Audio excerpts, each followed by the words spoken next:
secundarios a un proceso inflamatorio. En la mayor parte de los casos, pues estos cumplen con manifestaciones clínicas muy diferentes, algunas causan con eutiroidismo, mientras que otras pueden llevar a una disfunción tiroidea que puede ser transitoria o definitiva. Dentro de este grupo vamos a encontrar pues diferentes enfermedades, aquellas que van a ser muy poco comunes hasta aquellas que van a constituir la principal causa de hipotiroidismo en el adulto, por lo que es importante entenderlas para llevar a cabo un diagnóstico temprano y oportuno. Bueno, los diferentes tipos de tiroiditis se presentan de acuerdo a la etiología. Vamos a encontrar a la tiroiditis aguda e infecciosa, a la subaguda o de Kervin, a la autoinmunitaria, en donde va a englobar a la tiroiditis de Hashimoto, la silenciosa y la postparto, así como la tiroiditis de Riedl, o por causas diversas que puede estar relacionada a drogas, radiaciones, traumatismos o al uso de diversos fármacos.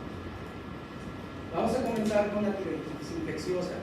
Este es un proceso inflamatorio a nivel de la glándula tiroides que va a ser secundario a un agente patógeno, que puede ser una bacteria, una micobacteria, un hongo, un protozoario o un parásito. En la mayor parte de los casos suele ser un cuadro agudo, pero de forma exponencial puede ser un cuadro crónico y dependiendo del proceso inflamatorio se puede clasificar en supurativa o no supurativa. Con respecto a la epidemiología, es una enfermedad bastante rara que se ha reportado que ha afectado alrededor de 300 casos en adultos y alrededor de 100 casos en niños.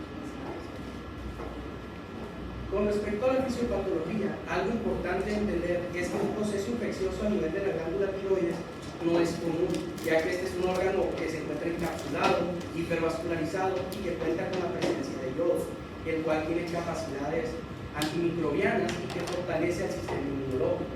Pero existen diversos mecanismos por los cuales estos agentes patógenos pueden llegar a la tiroides. Uno de ellos es mediante la circulación de las vías respiratorias y del tracto gastrointestinal. De igual manera, por restos embrionarios infectados, ya sea en el quiste del conducto tiroglosal o una fístula a nivel del seno piriforme. O de igual manera, por una extensión de cierto proceso infeccioso que ocurrió a nivel del espacio retrofaríngeo.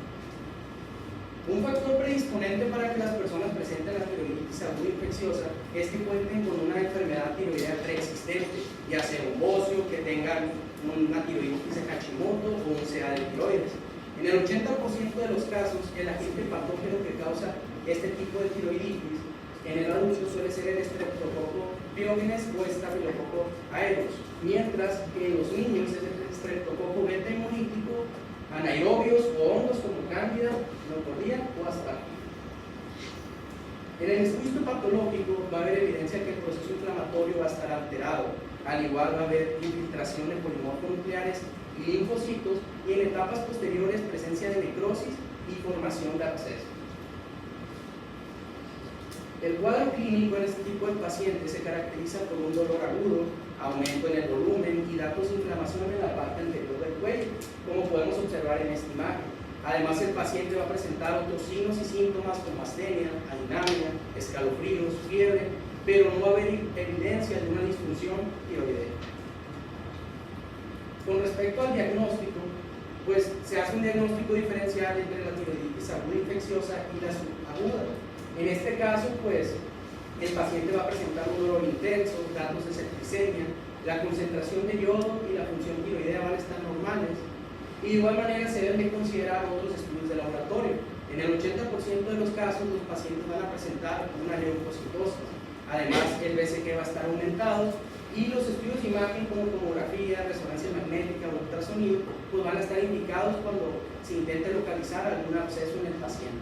De igual manera, la biopsia por aspiración con aguja fina va a ser indispensable para determinar el agente patógeno que causó este tipo de tiroiditis.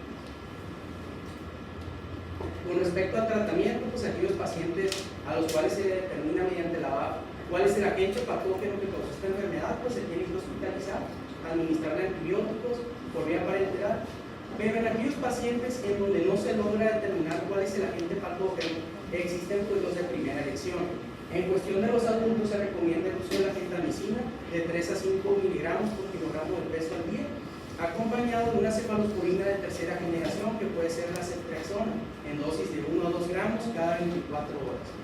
Pero en pacientes pediátricos se utiliza la clindamicina en dosis de 20 a 40 miligramos por kilogramo de peso al día, acompañado de una cefalosporina de segunda generación como la cefuroxima en dosis de 100 a 150 miligramos por kilogramo de peso al día.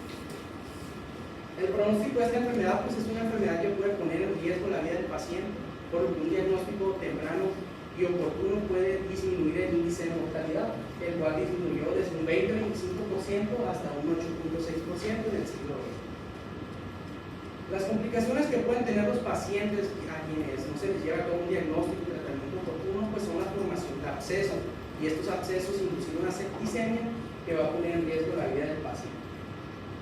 Y bueno, ahora entrando a la tiroiditis subaguda o de Kervin, tenemos que esta va a ser igual un proceso inflamatorio que va a llegar de forma espontánea a nivel de la glándula tiroides, va a ser comúnmente benigno, de etiología viral, pero este sí nos va a alterar la función tiroidea. Con respecto a la epidemiología, vamos a tener que va a ser común en mujeres de la segunda o tercera década de vida y va a ser muy poco frecuente en niños y en pacientes ancianos. Con respecto a la etiología, pues en la mayor parte de las ocasiones va a ser de etiología viral, pero también se han identificado mecanismos autoinmunitarios por la presencia de anticuerpos antitiroideos durante el inicio de esta enfermedad y se ha relacionado un gen en ciertos grupos étnicos que es el HLA-BW35 que indica cierta predisposición genética.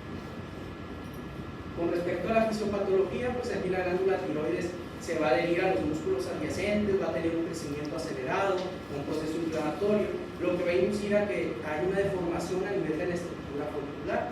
Pero el hallazgo más importante de la fisiopatología es que va a haber agregación de células que le van a dar un aspecto de granuloma. Por eso a la tiroiditis subaguda de Kervin también se le conoce como tiroiditis granulomatosa o pseudotuberculosa.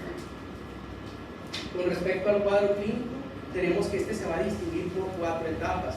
En la etapa número 1, el paciente va a cursar con un hipertiroidismo y va a tener manifestaciones locales de dolor e inflamación, acompañado de otros signos y síntomas como mialgias generalizadas y malestar general. En la segunda etapa, el paciente va a cursar ya con un eutiroidismo, pero durante la tercera etapa, debido a la deformación de la estructura folicular, el paciente puede caer en un hipotiroidismo. En la última etapa, se caracteriza por la desaparición de todos los síntomas. La función tiroidea vuelve a la normalidad y no deja secuelas en el paciente. Con respecto al diagnóstico, pues como ya mencioné, entre la tiroiditis aguda y subaguda se hace un diagnóstico diferencial. En este caso, el paciente va a presentar dolor, pero no datos de septicemia.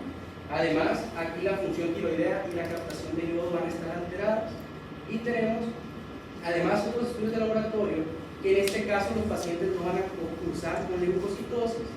Estos van a tener la base clínica aumentada y puede haber una anemia ligera. Además, en el 50% de los casos, la T3, T4 y la tiroglobulina van a estar aumentados, mientras que la TSH se va a encontrar inhibida. Con respecto al tratamiento, pues aquí lo más importante es controlar el dolor.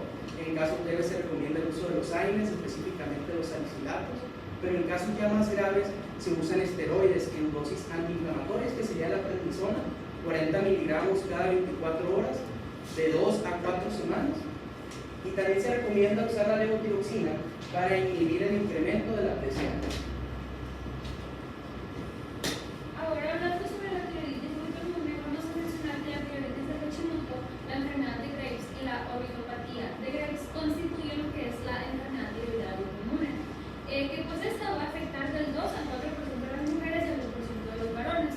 La primera evidencia se obtuvo en 1911 cuando el doctor Hashimoto practicó tiroidectomía en 4 pacientes, en el que pues, el estudio histopatológico evidenció una infiltración linfocítica, fibrosis con destrucción parenquimatosa y también cambios eosinófilos. Hablando sobre su fisiopatología, pues este es un proceso de dispersión tisular, el cual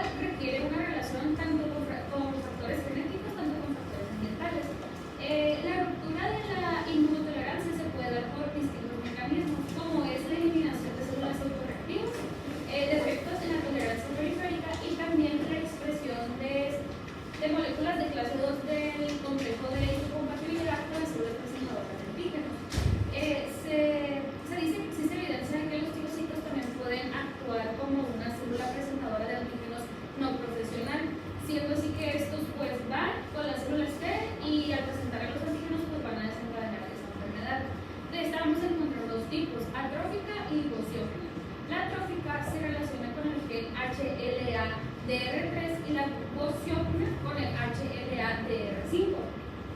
Esto pues con factores genéticos. Los factores ambientales identificados pues es el exceso de consumo de yodo, el déficit de selenio, también el tabaquismo y el uso de fármacos.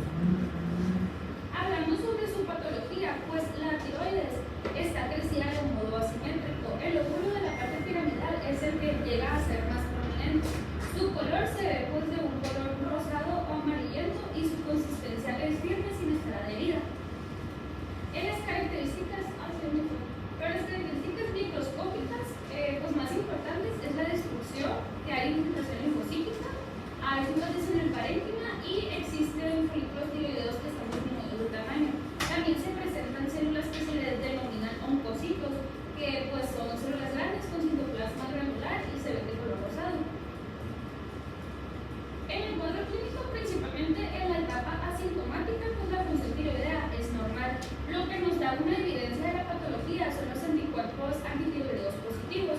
De igual manera, en esta etapa se pueden presentar tres cosas que nos pueden ayudar a descubrir la patología, como el primero, que es un desarrollo de un hipotiroidismo con la administración de yodo o otros fármacos.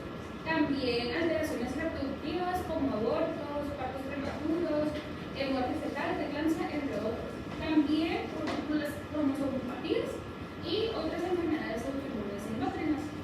Y pues, igual como lo mencioné, en estos casos lo que orienta el diagnóstico son los anticuerpos antitiroideos positivos. En la segunda etapa, la evidencia clínica es el bocio. En la mayor parte de los casos, pues el crecimiento de esta glándula es difuso y se llega a descubrir de manera accidental. Vamos a tener que, mediante las pruebas de función tiroidea, se van a identificar dos fases. Una que es un hipotiroidismo subclínico, que va a ser caracterizado porque va a haber elevación de la TSH y valores normales de las células tiroideas. Y el hipotiroidismo clínico, que va a aparecer conforme se va reduciendo la reserva tiroidea, y esta etapa se va a confirmar por la disminución de los niveles circulantes de las hormonas tiroideas. El diagnóstico lo vamos a basar en un diagnóstico definitivo y en un diagnóstico probable. En un diagnóstico definitivo vamos a encontrar lo que es el bocio difuso, anticuerpos antiperoxidasas positivos, y en un diagnóstico probable vamos a encontrar el hipotiroidismo no congénito, vamos a encontrar también anticuerpos antiperoxidasas o también anticuerpos antiperoxidasas pero sin disfunción tiroidea. En el tratamiento, pues va a depender mucho de la etapa en la que se dé el diagnóstico. Pero en la inicial, cuando nada más los anticuerpos son positivos, pues se requiere vigilancia. La frecuencia para valorar la función tiroidea pues dependerá de si existen factores o no, como antecedentes familiares, otras enfermedades autoinmunes, que las mujeres sean mayores de 40 años, entre otros. Pues también se dice que el tratamiento es un tema de controversia cuando se quiere dar sustitución. Pero pues el criterio más aceptado es que cuando el nivel de TSH esté por mayor a 10 miliunidades internacionales sobre el litro, pues ya se le dé levotiroxina, ya que estos pacientes tienen un 4.6% a desarrollar hipotiroidismo en un año. Y pues se debe tomar en cuenta que el objetivo más que nada del tratamiento es no experimentar las manifestaciones propias del hipotiroidismo. Y pues por último, el tratamiento, la presencia de nódulos nos va a obligar a descartar neoplasias malignas, ya sea con ultrasonido o con aspiración. En los casos de hipotiroidismo clínico, pues se inicia la levotiroxina como tratamiento. Y aquí también una tabla que no se ve muy bien, pero pues menciona algunos tipos de tiroiditis autoinmunes como la de Hashimoto, que tiene un curso crónico y pues características fisiológicas atróficas.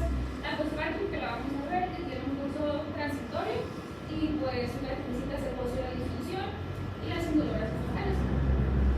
Ahora, para hablarles sobre la tiroiditis de posparto, pues esta es otra variante de la tiroiditis de Hashimoto, y su característica más importante es que esta se va a presentar en un cuadro de disfunción tiroidea al año de terminar la gestación en las mujeres que antes de embarazarse se encontraban de manera eutiroidea.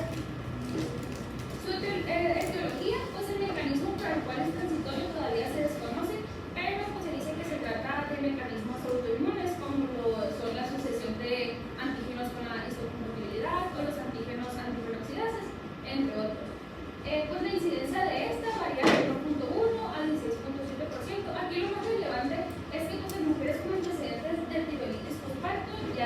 tienen hasta un 69% de volverlo a aparecer. En un cuadro clínico, pues es variable la manera de manifestarse. La más común es presentar un hipotiroidismo y también pues le sigue la frecuencia el hipertiroidismo, aunque pues en todos los casos no es similar y pues a veces no se identifica. En una fase de hipertiroidismo, pues se presenta en promedio de los 3 meses y desaparece de manera espontánea de 2 a 3 meses. Los síntomas no son intensos y pues a veces es difícil de identificar. En cambio, en el hipotiroidismo, pues sucede cerca de los 6 meses y dura de 4 a 6 meses. Y en este sí se identifican más los síntomas que cuando se presenta con hipertiroidismo. En el diagnóstico, pues se basa más que nada en el índice de sospecha, como las manifestaciones inespecíficas durante el posparto, que si vemos a una mujer con posparto en el primer año con depresión, esto nos obliga a indagar sobre sus niveles de TSH. Cuando es normal y persiste una sospecha, se repiten los laboratorios a las 4 semanas y cuando es anormal se van a cuantificar los niveles circundantes del T3 y T4. Los valores de TSH suprimidos y los de T3 y T4 elevados nos van a indicar una tirotoxicosis y pues debe distinguirse del inicio o de una recaída de la enfermedad de Graves. Y el tratamiento, pues en la etapa de tirotoxicosis se recomienda el uso de beta-bloqueantes y levotiroxina en caso de presentarse como hipotiroidismo. Pues no hay una colaboración del tratamiento, otros lo plantean si existe posibilidad de un segundo embarazo y otros lo manejan de 6 a 9 meses.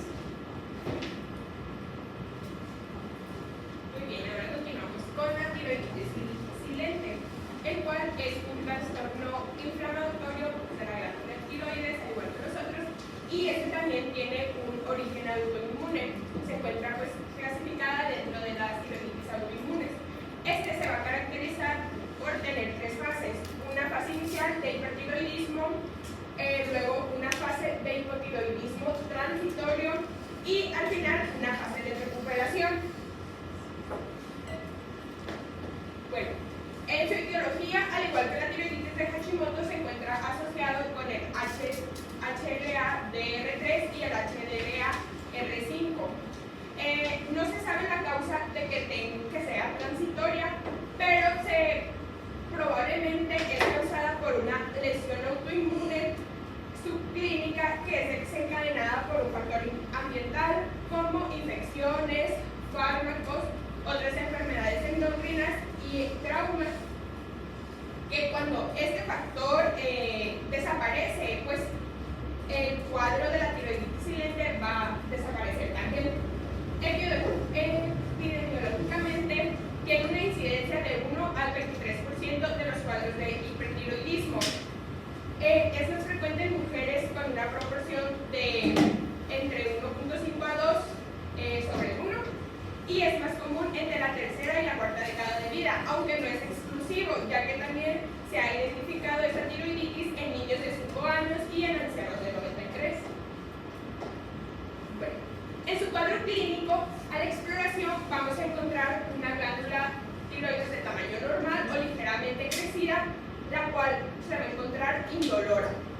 En la fase de tirotoxicosis, pues vamos a tener un cuadro de hipertiroidismo de corta evolución y de intensidad leve, con síntomas como pues, los de hipertiroidismo, nerviosismo, palpitaciones, insomnio, intolerancia al calor.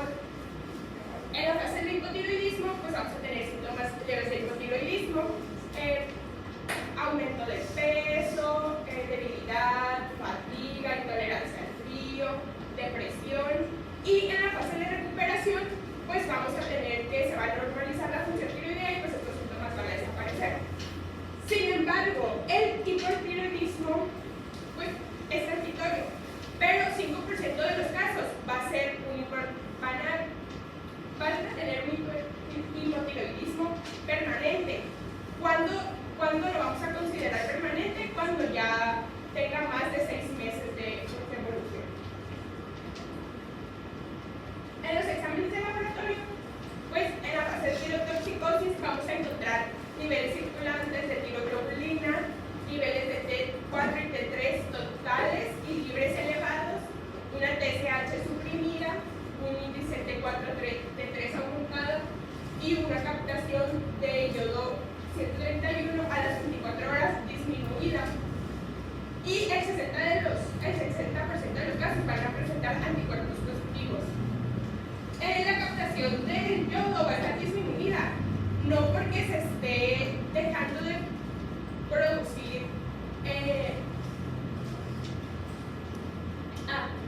sea que tiene una tiroiditis del paciente cuando tenga hipertiroidismo de corta evolución y de intensidad leve, sin oftalmopatía ni bocio y sin el antecedente de ingestión de hormona tiroidea. Y pues se va a investigar mediante la captación del yodo, la cual va a estar disminuida. Y el tratamiento se va a basar dependiendo del cuadro que tenga. Si tiene un hipertiroidismo leve, no va a necesitar tratamiento. Si tiene un hipertiroidismo severo, se van a usar los beta-bloqueantes. Y en el hipotiroidismo severo, pues sí se va a administrar levotiroxina. Aquí no es necesario el uso, o está contraindicado, el uso de antitiroideos, ya que no se está produciendo en exceso la hormona, sino que se está liberando debido a la ruptura de los folículos. Bueno, continuando con la tiroiditis de Riedel, esta es una enfermedad fibroinflamatoria la cual se caracteriza por una infiltración del tejido fibroso en la glándula de tiroides, lo que nos va a provocar que tengamos una tiroides dura y que se va a encontrar adherida a estructuras vecinas. Esta es de etiología desconocida, pero podría ser causada por ser una variante de la tiroiditis autoinmune, por ser parte de un trastorno fibrosante sistémico o está relacionada con una enfermedad de la IgG4. Epidemiológicamente es una enfermedad extremadamente rara, tiene una incidencia de 1.06 casos por cada 100.000 personas y una prevalencia de 0.06%, y es más común en mujeres de 30 a 50 años.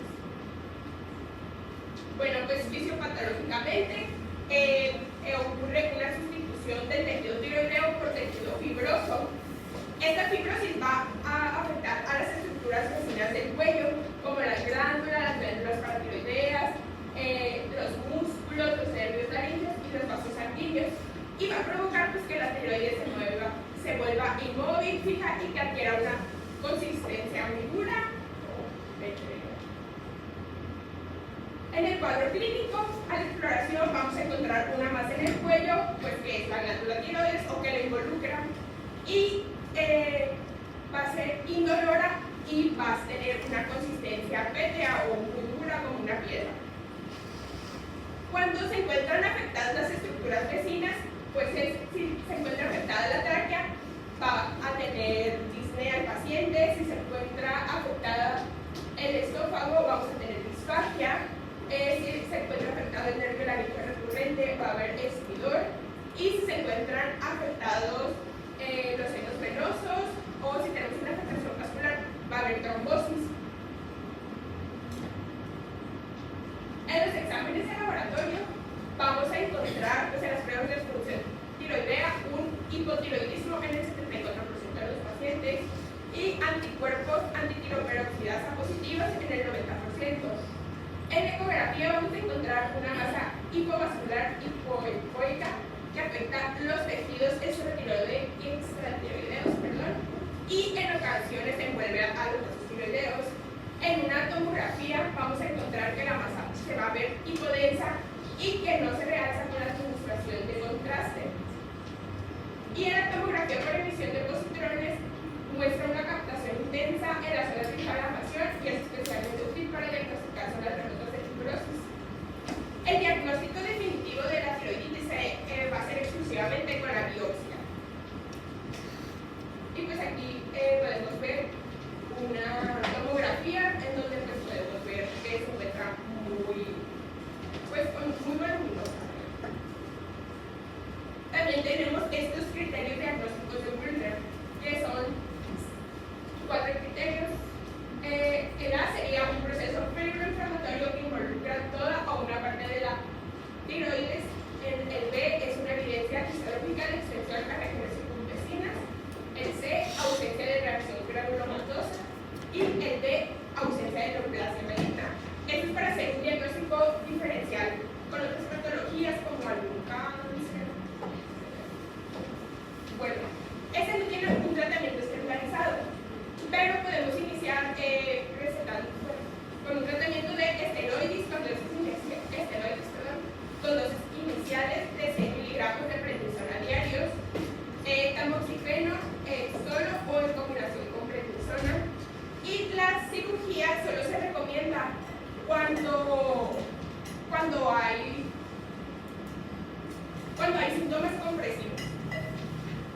en el pronóstico, por lo general tiene un buen pronóstico, aunque puede ser agresivo y progresar rápidamente.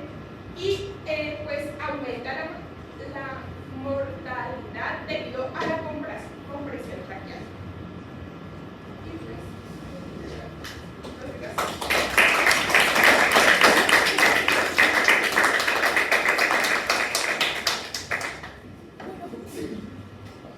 No puedo hablar con eso.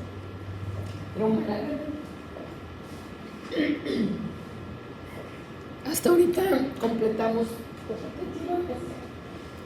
mañana continuamos con inicia hipo, me parece. Entonces mañana iniciamos ya la parte de tiroides. Su segundo parcial va a ser tiroides. El tercer parcial lo vamos a dejar para lo que es páncreas. Entonces, los temas que me faltan de mandar artículos para que me manden recordatorios en jefes de grupo, me estén mandando la información que falta, que estaba checando los que faltan para desarrollar y subir los artículos. Entonces,